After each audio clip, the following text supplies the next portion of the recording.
Laferrière, bonsoir. Bonsoir.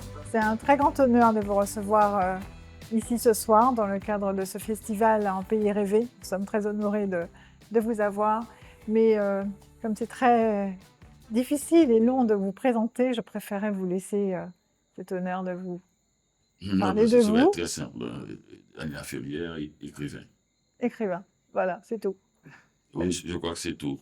Parce que dans écrivain, il y a écriture, donc pour le cinéma, que je fais aussi, des scénarios pour, je dirais pas la bande dessinée, je fais pas de bande dessinée, je dessine et j'écris. Oui, Donc il y a toujours, partout, si je me réfère à ce que disait Cocteau, que l'écriture, c'est du dessin organisé.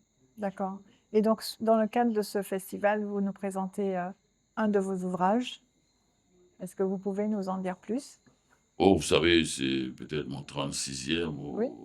donc ça se bouscule à un moment donné dans ma tête, et, et ça tourne en rond, si l'on peut dire, puisque j'allais dire, mon éthique littéraire, c'est plutôt de la roue. Pour avancer, une roue doit tourner sur elle-même.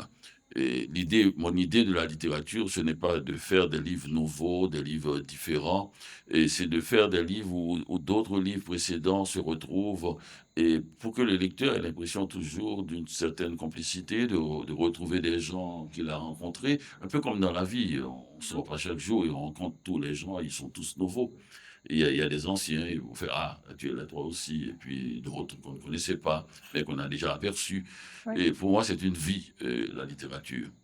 Et donc, dans ce livre, c'est un peu l'histoire de toutes vos rencontres, tous vos voyages, toutes vos expériences que vous essayez de tracer. Oui, c'est un très bref livre, mais pourtant, je l'ai écrit, c'est celui qui m'a pris le plus de temps à faire, puisqu'il est un peu, comme vous dites, un peu on voit les passages de tous les livres, des traces de tous les livres. L'histoire est pourtant très brève parce que j'aime bien raconter une histoire, même pour dire des idées. Il faut mettre ces idées-là en fiction, en théâtre, si l'on peut dire. Et donc, ça s'appelle Un certain art de vivre. Mhm. Il m'est arrivé à 70 ans de penser, là, 71, de penser que euh, il s'est passé des choses dans ma vie, une certaine constellation de petits détails, de petites expériences, et qui se répétant, et m'ont littéralement signalé quel genre de type j'étais. Peut-être. On va voir. Et c'est ça que je fais quand j'écris. On va voir. Parce que quand j'écris, je plonge de façon plus sérieuse, plus profonde, et dans ce que je suis, ce que je fais, et ce que font les gens que je rencontre. Ça me Mhm. permet de mieux me connaître. Une histoire simple, hein. C'est un homme qui a eu une peine d'amour et qui décide d'aller, disons, cuver sa peine dans une ville qu'il ne connaît pas.